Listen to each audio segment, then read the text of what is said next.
Uma das coisas mais fantásticas na biologia é que o biólogo é o cara que estuda a diversidade da vida. No nosso planeta existe um número incontável de espécies, incluídas em vários reinos: reino animal, reino vegetal, reino fungi, reino protista, reino monera. Reino monera subdividido agora em reino neobactérias ou eubactérias, reino arqueobactérias, ou super-reinos, como você quiser, ou divisões. Ou seja, a diversidade é uma coisa gigantesca no nosso planeta. E se houver vida em outros planetas, a diversidade possivelmente também será gigantesca. É por isso que, sendo tão gigantesca assim a nossa diversidade, houve num determinado momento a necessidade do biólogo, na época, não chamado de biólogo, mas de naturalista, porque aquele indivíduo estudava a natureza como um todo, tanto animais, quanto vegetais, quanto rochas, né? E dentre eles até mesmo aqueles que estudavam o espaço, o universo em volta, né? Com os seus telescópios que estavam, né, começando a se desenvolver. Né? Naquela época não existia uma divisão muito nítida do cientista. Leonardo da Vinci, por exemplo, foi inúmeras coisas ao mesmo tempo, além de artista. Foi engenheiro, foi físico, né? Foi biólogo também, né? Naturalista, estudava o corpo humano. Então, naquela época não existia uma distinção muito grande entre as profissões, né, acadêmicas que tratavam da ciência. As coisas iam seguindo o seu curso, os estudiosos começaram a aprofundar mais o conhecimento dos seres vivos, até que um dia percebeu-se que a biodiversidade era tão grande que o estudo dela era complexo demais para ficar desorganizado. Ou seja, estudava-se um animal aqui, um animal ali, uma planta aqui, uma planta ali, individualmente, sem se estabelecer parâmetros comparativos bastante eficientes entre eles. Né? Parâmetros que pudessem facilitar com que a compreensão de um grupo facilitaria a compreensão do outro grupo. Até que um dia, um sujeito chamado Carl von Linné, ou para nós Linneu, ele percebeu que se ele organizasse os seres vivos que ele estava estudando, né, talvez ele ganhasse tempo nos seus estudos, talvez ele pudesse compartilhar esse conhecimento com outros cientistas da época. Ele era um naturalista da área botânica, ele estudava plantas. E ele estabeleceu um critério bem claro para organizar os seres vivos. Tá? Ele pegou os seres vivos e começou a uni-los em pequenos grupos, de acordo com um grau maior de semelhança. Depois ele pegou esses vários grupos pequenos, né, de poucos indivíduos, de poucas espécies, e os colocou em grupos maiores, agrupando um maior número de espécies que tinham alguns pontos em comuns, já não tão grandes quanto aqueles que eram mais semelhantes. Aí ele pegou esse segundo grupo, percebeu que outros grupos tinham características meio semelhantes, não tanto, né? E agrupou num terceiro grupo maior. E assim ele foi fazendo, juntando grupos e agregando grupos, e essa bolha foi crescendo, foi crescendo, foi crescendo. E assim ele conseguiu desenvolver uma estrutura, uma metodologia para estudo das plantas. Ele pegou essas plantas e as organizou dentro daquilo que já era chamado de reino vegetal. Então ele pegou esse reino vegetal, o reino das plantas, e o subdividiu em grupos. Todas as plantas tinham algumas características em comum. E conforme ele estudava e aprofundava o conhecimento, eles percebiam que esses dois grupos são plantas, mas eles são mais ou menos distintos, então eu vou colocá-los em grupos distintos. Dentro desse grupo aqui eu percebo que existem alguns grupos de seres vivos mais aproximados, outros menos aproximados, então ele foi subdividindo. Então ele pegou o reino vegetal e o subdividiu em vários outros compartimentos, até chegar na espécie que é o grupo único de seres vivos capazes de reproduzir entre si, deixando descendentes férteis. A imagem que eu faço desse trabalho do Linneu é como se fosse uma cachoeira, onde de um veio principal a água desce, bate numa rocha e espalha, e bate em outras duas rochas e espalha, e conforme aquela água vai descendo e batendo nas rochas, ela vai abrindo o seu leque. Então aquele filete principal de água, até chegar lá embaixo, se converte em dezenas, centenas de outros filetes, tá? Que vão escorrendo até chegar no lago principal, fica abaixo daquela cachoeira e depois segue em direção ao rio. Então essa imagem de uma cascata caindo Eu acho que é aquela que melhor nos permite visualizar como ficou a organização dos seres vivos. Linneu, na sua época, ele era um botânico europeu, não tinha acesso a tantas espécies de plantas como aquelas que se encontram nas Américas, no Novo Mundo, no Brasil, por exemplo. Linneu estudava botânica europeia. Então, ele pegou aquelas plantas europeias e as classificou em 5 níveis de organização. O primeiro nível de organização ele chamou de reino vegetal. Esse termo já existia. Aliás, vegetal, porque as plantas são vegetativas, quer dizer, não possuem movimento. Lembra-se quando uma pessoa está acamada e deitada no leito, às vezes ela está em coma, e nós dizemos que ela está viva, mas está vegetando? Ou seja, aquela pessoa não está tendo mobilidade, ela está estática, parada, mas o seu corpo continua fisiologicamente vivo e ela permanece, portanto, com as suas estruturas vitais funcionando, seus órgãos vitais funcionando. Ela está sem mobilidade, apenas vegetando. Aí fica fácil entender porque o outro reino, na época, era o reino animal, na época só existiam esses 2 reinos conhecidos. O reino animal se distinguia do reino vegetal, porque enquanto o vegetal era estático vegetativo, o reino animal tinha ânima, movimento. Lembra? Ânima, desenho animado, animação. Os animais têm movimento. Então aquilo que tinha movimento eram os animais, aquilo que não tinha movimento eram as plantas. E aí, por conta dos cogumelos não terem movimento, eles eram incluídos na época como pertencentes ao reino vegetal. Tá certo? E vocês sabem hoje que isso não é verdade. Pois bem, peguemos lá Linneu. O que ele fez? Ele pegou aquele reino vegetal e começou a subdividi-lo. O reino vegetal foi dividido em classes. Você está me dizendo, não, o reino é dividido em filos.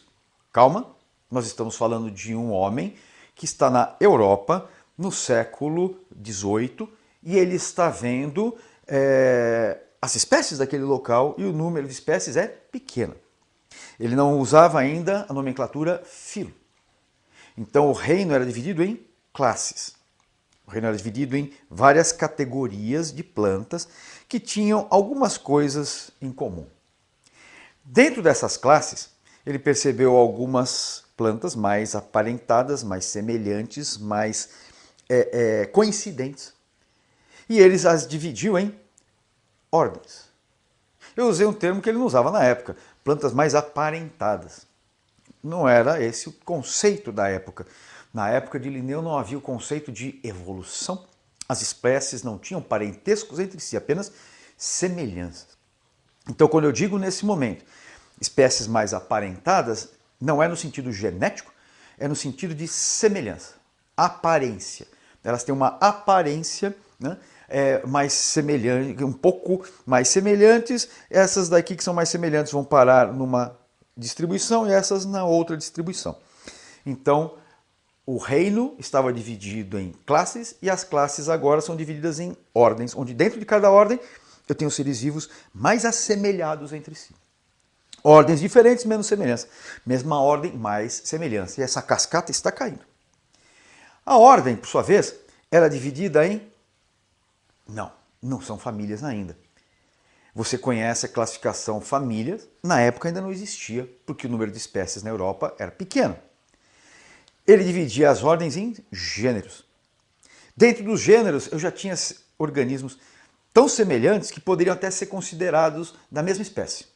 Alguns às vezes mais, outros menos, mas alguns às vezes você poderia olhar e falar, peraí, são muito parecidos, será que são da mesma espécie? Esse nível de classificação, de organização, onde os seres vivos já são muito próximos, é o nível do gênero. Aí, dentro desses gêneros, ele começou a perceber, esses daqui são de uma espécie, esses não. Esses podem reproduzir entre si, esses não. Aqueles que podiam reproduzir entre si, ele colocou na mesma espécie. Portanto, os gêneros foram divididos agora em espécies. Então, na época de Linneu, onde o número de plantas conhecidas até então era pequeno, ele pegou essas plantas, esses organismos e os organizou em grupos, chamados grupos taxonômicos, grupos de categorias. E ele fez nascer essa ciência chamada taxonomia, que é a ciência que classifica os seres vivos. Portanto, olha a imagem da cachoeira. O reino estava dividido em várias classes. As classes dividiam-se em ordens. As ordens dividem-se em gêneros e os gêneros dividem-se em espécies. Quando ele fez isso, ele criou uma revolução dentro da botânica, do estudo dos seres vivos. A coisa ficou tão legal que cientistas de outros países, botânicos de outros países, começaram a adotar o mesmo sistema dele e usar a mesma nomenclatura que ele usava. Até então, a nomenclatura dos seres vivos ela era local. Cada um chamava aquele organismo do nome que quisesse dar. Ou seja, aquele bicho lá é um cachorro, aquele bicho lá é um gato, aquele bicho lá é um elefante, aquela planta ali é um abacateiro, aquela outra ali é uma bromélia. Eles apenas davam nomes, sem se preocupar em organizar aqueles seres vivos, nem que fosse apenas para formar grupos mais facilmente identificáveis. Ou seja, bromélias estão todas parecidas, então vamos colocá-las juntas. Tá certo? Os felinos, né, são todos parecidos, vamos colocá-los juntos. Ninguém tinha até então pensado nisso, mas Linneu pensou. E ao fazer isso, ele criou um sistema de classificação. Ele criou um sistema de nomenclaturas que foi tão bem adotado que acabou sendo universalizado. Então ele acabou universalizando as ciências dentro desse seu conceito de organização. Todos os cientistas daí em diante começaram a falar a mesma linguagem botânica. E os zoólogos, achando aquilo muito interessante, pensaram, se na botânica deu certo, vamos aplicar na zoologia.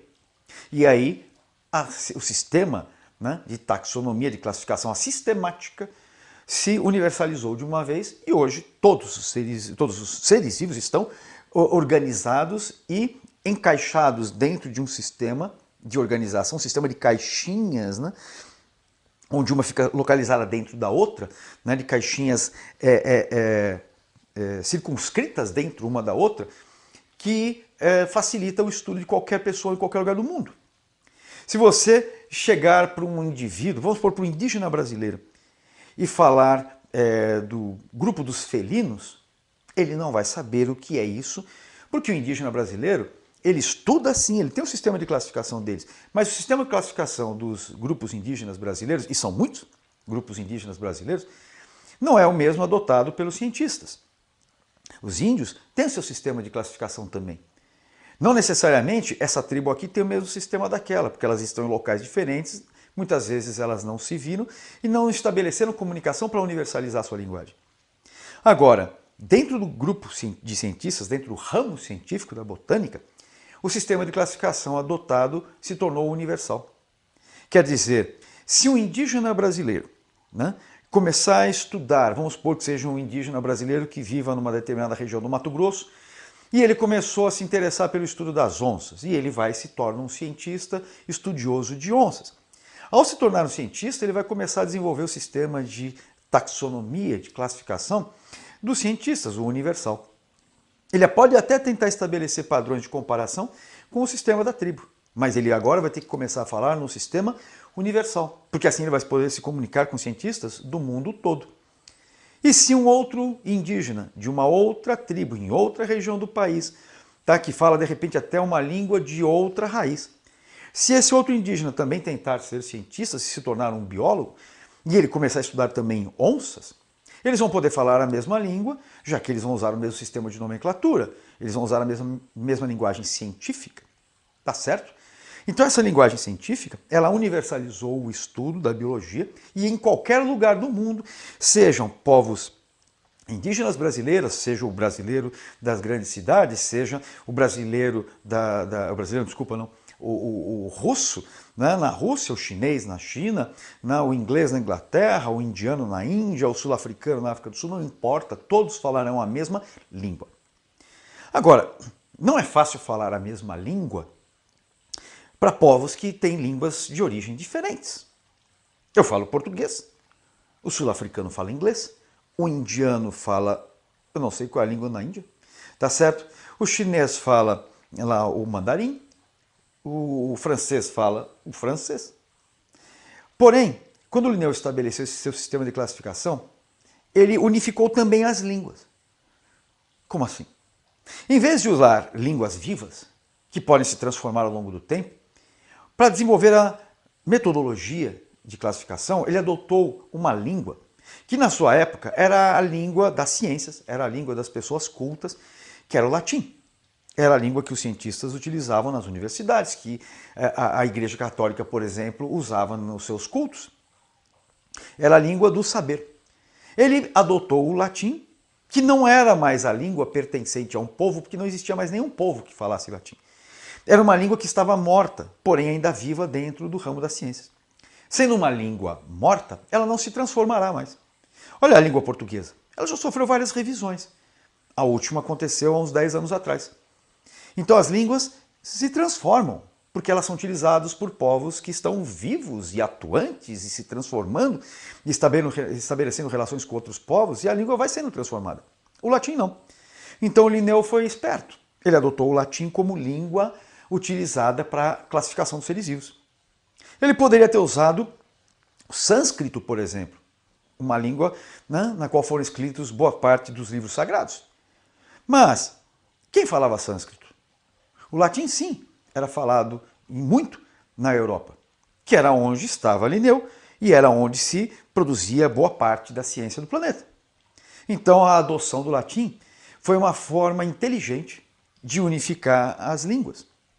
Hoje em dia, quando você escreve um paper, quando você escreve um trabalho científico, quando você faz uma publicação científica, a gente fala paper mesmo, quando você faz isso, você publica em inglês.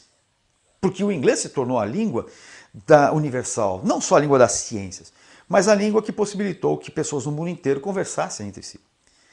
Porém, o sistema de classificação de Linneu deu tão certo que até hoje a nomenclatura científica é em latim. Está certo? Agora, ele deu nome para os reinos, para as classes, para as ordens, para os gêneros e para as espécies. Você não vai precisar saber, para os seus vestibulares e para o seu dia a dia, saber organizar os seres vivos conhecendo todos os nomes de reinos e classes e ordens e gêneros e espécies. Porque são muitos. Nenhum biólogo conhece todos eles. Tá? Então, para nós, basta que você saiba o mecanismo de se dar o nome das espécies. A espécie, por exemplo, a nossa, Homo sapiens, ela recebeu uma nomenclatura dupla, Homo sapiens, escrito em latim, homem sábio. Tá certo? Então o nome científico da espécie é Homo sapiens. Por que o nome é duplo? Ora, o nome de uma pessoa não é apenas José. É José da Silva ou Maria do Rosário. No mínimo, o nome de uma pessoa é duplo. Normalmente a pessoa leva um nome triplo. O dela e o dos pais. Às vezes o nome é quádruplo, porque ela pode ter dois nomes pessoais, mais o dos pais. E às vezes, de repente, você tem, né, uma pessoa de família nobre que tem no seu nome toda a linhagem ancestral dela. Mas, no mínimo, o nome deve ser duplo. Está certo? Então foi estabelecido um sistema de classificação onde a espécie, que é o nível de classificação mais inferior, é onde a água está chegando no rio, né? A água volta para o seu leito, é aquele nível mais inferior, e é o nível onde os seres vivos reproduzem entre si, onde os seres vivos convivem. É o nível da espécie. A espécie tem o seu nome, portanto, duplo. Primeira condição para você escrever o nome científico de um organismo, esse nome tem que ser duplo. Segunda condição, tem que ser em latim. Terceira condição, o nome duplo recebeu a seguinte definição. O primeiro nome, a primeira parte do nome, vai ser escrito em letra maiúscula. Todo o restante em letra minúscula. Portanto, ao escrever o nosso nome científico, Homo sapiens, só haverá uma letra maiúscula, H de homo. Todo o restante vai ser escrito em letra minúscula. O teu nome não. João da Silva. João, J letra maiúscula, Silva, S letra maiúscula. No nome científico não. Apenas o primeiro nome é em letra maiúscula, todo o resto minúsculo. Mais uma informação. Como o nome científico está sendo escrito em latim, que é língua estrangeira, esse nome científico deve ser escrito destacado no texto. Isso não é porque é nome científico, mas é porque é língua estrangeira. Se eu estiver escrevendo para um jornal, um texto, sou jornalista, estou escrevendo um texto. Se naquele meu texto eu for utilizar uma palavra em outra língua, não importa em qual língua seja, essa palavra deve vir destacada para ser entendida que é língua estrangeira. Entendeu? Como o nome científico é escrito em latim, e latim é língua estrangeira, então ele deve vir destacado no texto. E de que forma você vai fazer para destacá-lo? Bom, para você, no seu dia a dia, escrevendo com a mão, a forma mais fácil é pegar aquele nome científico, sublinhar o gênero, sublinhar a espécie. Como assim o gênero e a espécie? É que o primeiro nome do nome científico corresponderá também ao gênero. Ou seja, quando você souber o nome de uma espécie, você também estará sabendo o nome do gênero. Homo sapiens quer dizer que nós somos homens do gênero Homo, da espécie Sapiens. Eu já explico um pouquinho melhor. Tá? Quando você for, portanto, escrever o nome científico, esse nome duplo deve estar destacado. Um grifo para o primeiro nome correspondente ao gênero, um grifo para o segundo nome correspondente à espécie. Não é um grifo só, tá? Um grifo, outro grifo. Cada palavra grifada individualmente. Para você, na sua prova, é a forma mais fácil. Num jornal, dificilmente o povo usa grifos. Geralmente eles mudam a letra. Então vamos supor que o jornal esteja sendo escrito em letras garrafais. Aí o nome científico vai para itálico. Se aquele texto estiver sendo escrito em itálico, aí você põe letras garrafais. Não é comum também negritar, não é adequado. Em último caso você pode fazer isso, mas não é adequado. Eu já tive alunos, por exemplo, que no dia da prova escreveram o nome científico mudando a forma da letra e eu não percebi, dei errado. Aí o aluno falou, mas professor, eu fiz certo. Eu não fiz, você tinha que ter sublinhado. Ele, não professor, olha aqui, eu fiz certo, eu mudei a letra. Oh, caramba, eu não tinha percebido, daí eu corrigi a nota do aluno. Agora eu tive uma situação muito desagradável, porque anos atrás eu escrevi a apostila de um cursinho e toda a nomenclatura científica estava em itálico. Eu não sublinhei, pus em itálico, fica mais bonitinho, não fica com tanto risco ao longo do texto. Bonitinho em itálico. A apostila era toda em itálico. Todo o texto estava em itálico. Quer dizer, eu fiz a minha parte e entreguei para o pessoal da editoração. Na editoração, a primeira coisa que eles fizeram, transformaram tudo em itálico. Quando eu fui pegar a minha apostila, quer dizer, quando meus alunos foram pegar a apostila, eles olharam, mas professor, você não destacou o nome científico, você está falando que tem que destacar, você não destacou. Eu não tinha percebido. Quando eu fui ver, falei, ai caramba, moçada, todo mundo sublinhe os nomes científicos, por favor. Tá? Daí o que eu tive que fazer? Não para aquela edição, mas para a seguinte. Eu tive que pegar, ir na gráfica, né, no pessoal da editoração, pegar todas as minhas apostilas, procurar palavra científica por palavra, quer dizer, nome científico por nome científico, e transformar em garrafal. Deu um trabalho enorme, porque ao transformar tudo em itálico, o destaque foi perdido. Está entendido? Beleza. Então, o que eu disse agora há pouco para você, o nome científico é duplo. O primeiro termo refere-se ao gênero e o segundo à espécie. Olha lá, reino, classe, ordem, gênero, espécie. Então, o gênero tem várias espécies. Homo sapiens. Nós pertencemos ao gênero Homo, à espécie sapiens. Por que é importante você ter o nome duplo? Porque no nosso gênero Homo já existiu um número absurdamente grande de outras espécies que foram extintas com o tempo. Todos vocês já ouviram falar em homem de Neandertal, ou Homo, assim como nós, neandertalensis, homem de Neandertal. Você já ouviu falar talvez em Homo habilis, Homo habilis, Homo erectus, Homo ergaster. Já houve um número muito grande de espécies de hominídeos do gênero Homo. E esses Homo foram extintos. Sobramos nós. Está certo? Portanto, eu tenho que escrever Homo sapiens, mesmo que nós sejamos a única espécie vivente, para nos distinguir das anteriores que já existiram no planeta. Apesar de extintas, elas continuam sendo estudadas. Como é que alguém vai estudar uma espécie extinta? Ué? Os paleontólogos estudam as espécies extintas. E não precisa ser um paleontólogo trabalhando com fósseis, porque há espécies que foram extintas há pouco tempo. De repente, ontem uma espécie pode ter sido extinta. E elas estão em museus, nós temos seus ossos, nós temos seus corpos empalhados, é importante conhecê-las para estudar a evolução dessa espécie. Portanto, mesmo espécies já extintas, elas obedecem a esse sistema de classificação de 5 níveis na época do Linneu. Hoje em dia, o número de espécies conhecidas é muito maior do que na espécie dele, nos tempos dele. Portanto, ou fomos obrigados a criar outros níveis hierárquicos. Na época de Linneu, o reino era dividido em classes. Criamos uma categoria a mais entre reino e classe, que é a categoria filo. Tá? Então hoje nós temos reino, filo, classe, ordem. Na época do Linneu era ordem e gênero. Nós tivemos que criar uma categoria a mais e colocamos família entre ordem e gênero. Então hoje nós temos reino dividido em filos, dividido em classes, divididas em ordens, divididos em famílias, divididos em gêneros, divididos em espécies. Ou seja, o número de impactos dessa cachoeira descendo aumentou, porque o número de espécies conhecidas é maior. E às vezes, alguns grupos diversificaram tanto que 7 níveis de classificação não são mais suficientes e foi necessário que se criassem outros níveis de classificação.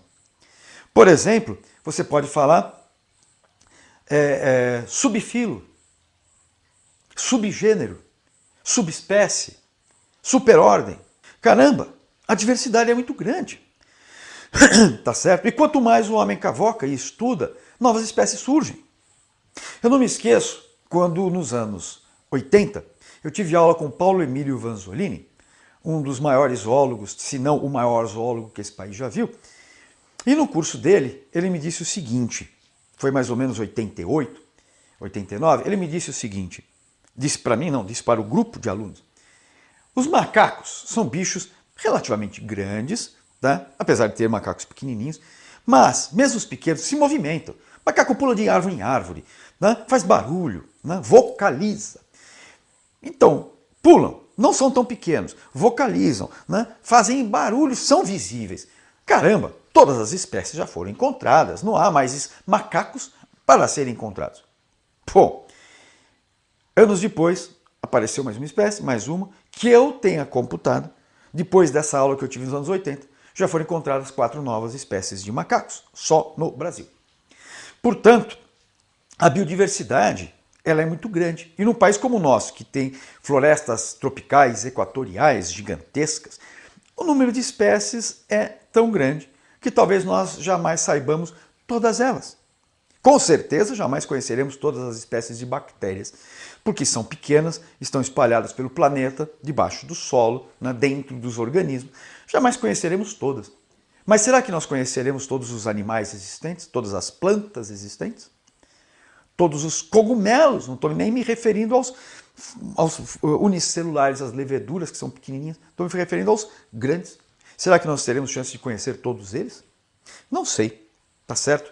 Mas o sistema de classificação estabelecido por Linneu foi fundamental para que a ciência da biologia, a ciência da botânica, a ciência da zoologia, a ciência da micologia, quer dizer, o estudo dos seres vivos, pudesse expandir. E quando você estuda o que nós vamos chamar de biologia pura, por assim dizer, ou seja, quando você estuda uma planta, você não está estudando apenas aquela planta.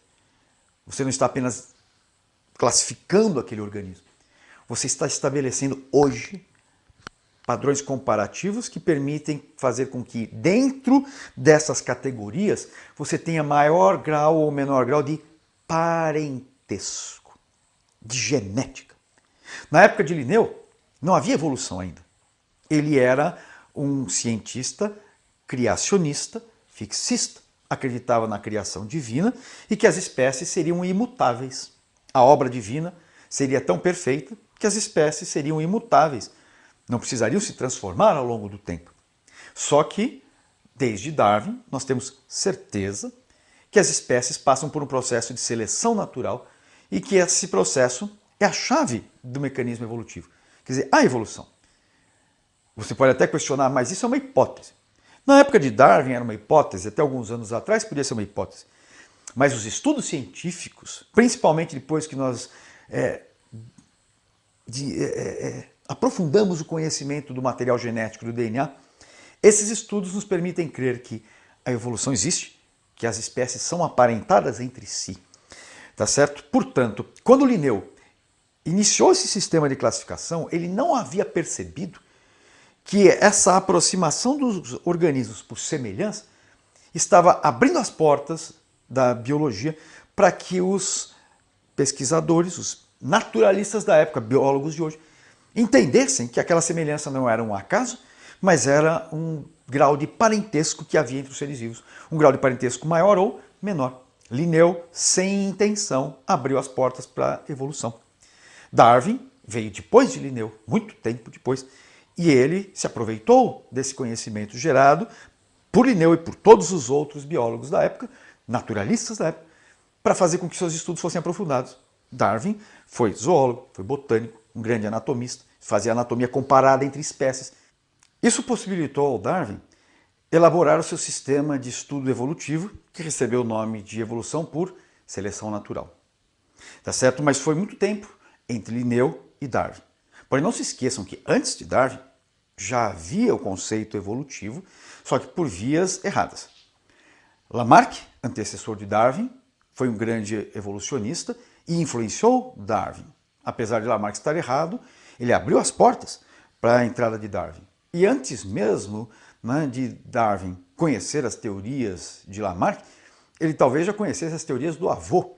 Seu avô Erasmus Darwin já era também um evolucionista, com o qual Darwin não concordava. Porque Darwin, vocês verão em momento apropriado, ele era religioso e não aceitava evolução. Demorou para que ele entendesse que evolução existia, demorou para que ele se convencesse que evolução existia e que ele tinha já o conhecimento em mãos.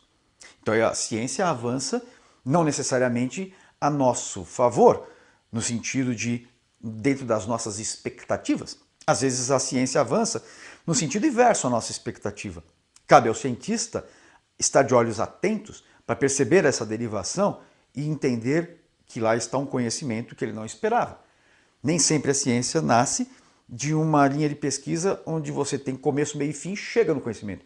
Às vezes o conhecimento passa ao largo e se o cientista não está atento, ele não percebe e perde a oportunidade de descobrir uma novidade, fazer uma descoberta importante. Está certo? Portanto, os seres vivos estão classificados hoje em pelo menos 7 níveis de organização: reino, filo, classe, ordem, família, gênero, espécie.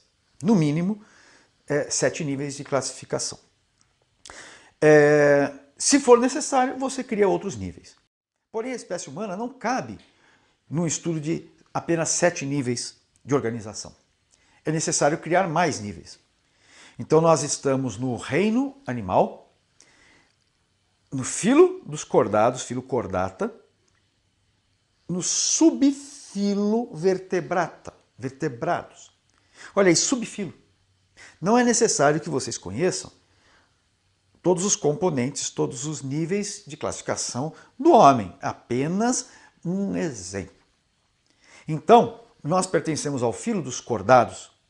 Notocorda, que dá o nome cordado, é um pré-esqueleto que nós desenvolvemos enquanto embriões, mas que desaparece e depois é substituído pela coluna vertebral. Alguns cordados mantêm essa notocorda por mais tempo. No caso dos vertebrados, ela é perdida. Portanto, nós estamos no filo cordado, subfilo vertebrados. Tem um grupo que mantém ou não desenvolve coluna vertebral. Nós desenvolvemos. Dentro do subfilo cordado, vem as classes. Nós pertencemos à classe dos mamíferos. Tem répteis, aves, anfíbios, peixes. Nós pertencemos à classe dos vertebrados com glândula mamária, mamíferos. E sempre o nome do nível de classificação terá alguma característica daquele grupo embutido no nome. Reino animal, porque temos ânima, movimento. Filo cordado, porque temos notocorda na fase embrionária. Vertebrados, porque temos coluna vertebral. Mamíferos, porque temos glândulas mamárias, mesmo que atrofiadas no homem. Classe mamíferos, ordem primata. Nós pertencemos ao grupo dos primatas. Junto conosco estão os macacos. Só que nós não somos macacos, nós somos hominídeos. Ordem primata, família, reino, filho, classe, ordem, família, Hominidae. Somos homens e não mais macacos. Tá? Família Hominide. Dentro da família Hominide houve um grande grupo de homens. Alguns, família, gênero. Alguns do gênero Homo, como nós. Alguns do gênero Australopicíneos, como os australopitecos, dos quais o mais conhecido é a Lucy, um dos fósseis humanos mais antigos. Humanos, sim, porque ela é um hominídeo. Reino, filho, classe, ordem, família, agora gênero. Somos hominídeos, família hominídeo, gênero Homo, espécie sapiens, subespécie sapiens sapiens. Dessa forma seria classificado o homem, levando em consideração, tendo o Homo sapiens, o Homo neanderthalense como sendo um sapiens. Agora, só para finalizar, quando falamos que o nome científico é duplo, um corresponde ao gênero e outra espécie. Pensa no remédio genérico. O que é um remédio genérico? É aquele onde você tem a fórmula, não importa a marca. Então, se você for comprar um remédio na farmácia, o farmacêutico vai te perguntar, você quer o de marca ou o genérico? Se você quiser o genérico, você dá, por exemplo, a fórmula. Ah, eu quero ácido acetil salicílico. Esse é um nome genérico. Agora, se ele falar, você tem opção de alguma marca? Se você quiser falar, eu quero a marca X, então você teria a especificação. O gênero é a fórmula. Ácido acetil salicílico. A especificação é a marca. Eu quero dessa marca. Então, quando nós falamos em nome científico, o primeiro termo é o genérico. Homo, houve vários homos. Se você quiser especificamente o sapiens, então eu tenho que me referir ao Homo sapiens.